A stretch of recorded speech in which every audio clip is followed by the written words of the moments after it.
What's up guys, welcome back to the channel. Today we're going to check out my 6.5 Grendel AR15 build that I did a little while back. I haven't done a video on this thing for some reason, but it's a pretty good shooting little gun that I put together. So let's jump into it.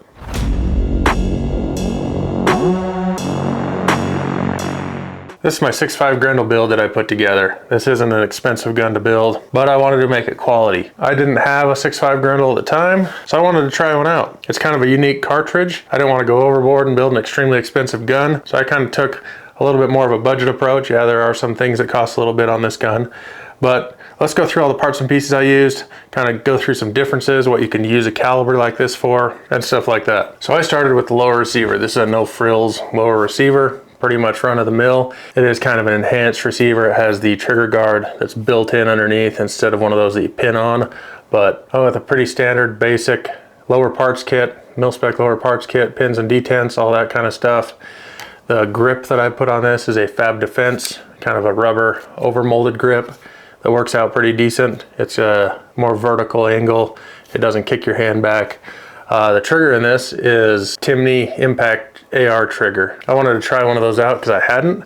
It's not a bad little trigger for what it is, and it's got some of the features of the more expensive Timney triggers that you can put in an AR. I don't mind that. It does have the flat shoe on it, nice crisp break and stuff like that, so that's what I went with.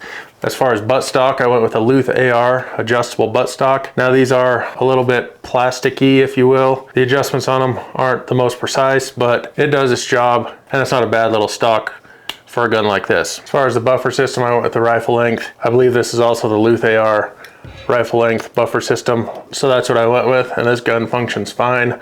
I haven't had any problems or had to change weights or anything like that. So that's the whole lower half of this gun.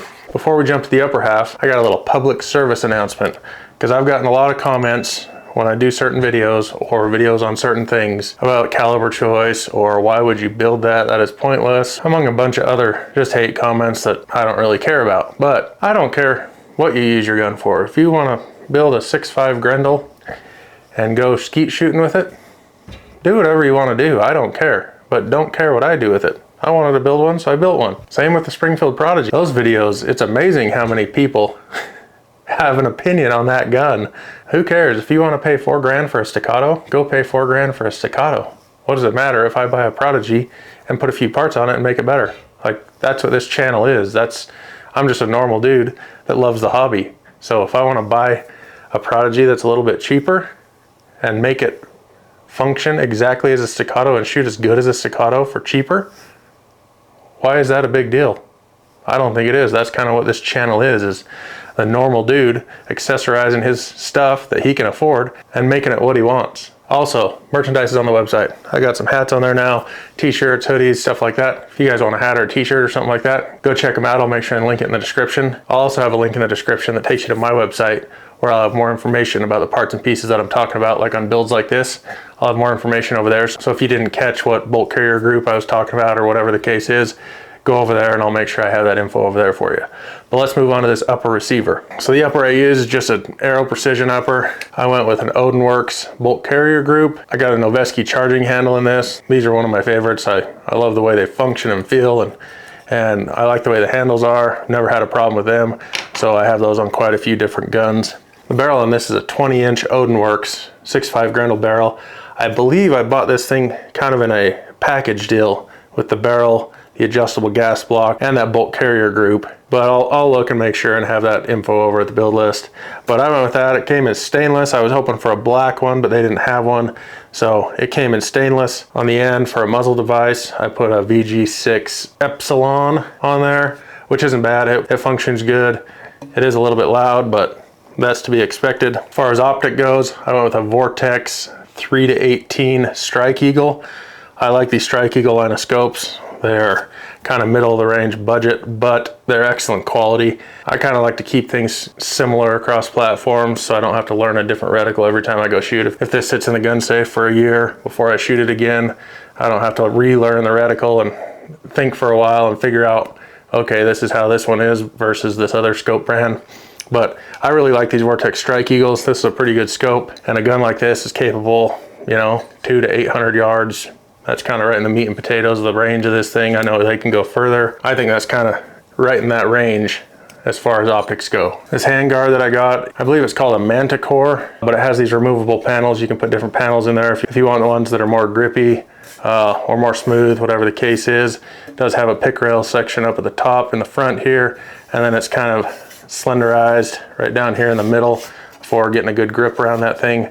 But I haven't had any problems with this thing moving around or anything like that. I haven't tried to change the grip panels or anything. These are just the ones that came with it, but I know they do have different ones that you can put on there if you want to. Now, why would someone want to build a 6.5 Grendel? It's not really the mainstream cartridge for AR-15s. I wouldn't even say it's a hugely popular one, but there's a lot of different uses, a lot of different things that you can do with different calibers. So this is your standard 223, 5.56 caliber. And this is the 6.5 Grendel. The Grendel is obviously a lot bigger, shorter case, holds more powder. The bullets themselves vary in weight. In this example, this one's a 55 grain. The 6.5 Grendel is 110 grain, holds more powder, packs more punch, and stays flatter for longer. That extra weight, that extra powder, keeps the trajectory of that thing a little bit flatter further out. So you can shoot a little bit further with the 6.5 Grendel. From what I've read, the Grendel is more stable in the air than say a 308 out at distance. I don't know, that's just what I read. I have no clue if that's true, false, whatever. I'm sure someone in the comments will go crazy on me for even talking about a 6.5 Grendel being stable out at distance. And like the channel name says, I'm not a professional in this. I'm just a dude that likes the hobby. But reasons for building a gun like this in a 6.5 Grendel, the Grendel is a great all-around cartridge. Yeah, it is a little bit more expensive. I wouldn't build it just to target shoot or just to plink with. You're gonna spend a lot more money on 6.5 Grendel bullets than you would on 223 bullets. That's just kind of the nature of the beast. If a guy wants to use a 6.5 Grendel for deer hunting or coyote hunting or long-range target practice, by all means, do whatever you want. You can use it however you want, but it is a very capable cartridge for taking down big game at 500-600 yards. Just search on YouTube and you can find tons of videos of people hunting with a 6.5 Grendel. I do like it in an AR platform. That's kind of what it was designed around because of the capacity. Most major bullet manufacturers are making a bullet for the 6.5 Grendel. It's not like you can't find ammunition. It's not like my 8.6 Blackout that I've talked about in previous videos where you can't walk in a store and find ammunition for that as of right now. Pretty much all the major manufacturers are building ammo for this thing, so you can find ammo for it. But I did hit the range the other day. A range that's close to me has an indoor 100-yard underground range. So I went there, got this thing sighted in. Just wanted to shoot it again because it's been a little while. So let's check it out.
I had one hang up of a failure to feed, but that wasn't a big deal. I believe it was the magazine. It was right after the first shot. It didn't cycle one in. After that, it ran perfectly. Sorry about how dark that range was. It's, like I said, it's underground and they kind of keep it dark. Just a dark tunnel with a light on the target. It performed good. I got this thing sighted in.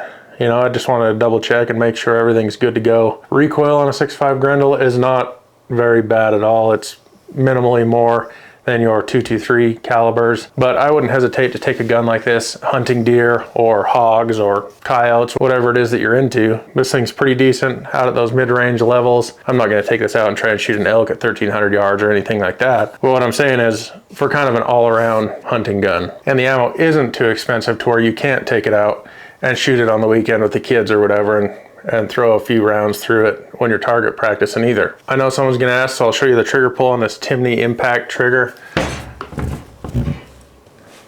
There's no take up, it's right there. That's the brake. I think these break around 3.5, 4 pounds.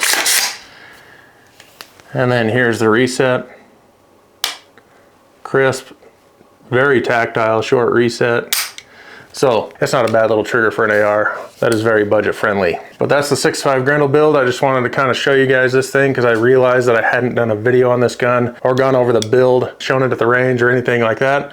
So I just wanted to kind of go over that, show you guys how I built this thing out. Make sure you go check out the parts list. If you're wondering about those products that I use, go pick you up a t-shirt and hat over at ballisticallychallenge.com. As always, don't forget to subscribe, hit that thumbs up button, and we'll check you guys on the next one.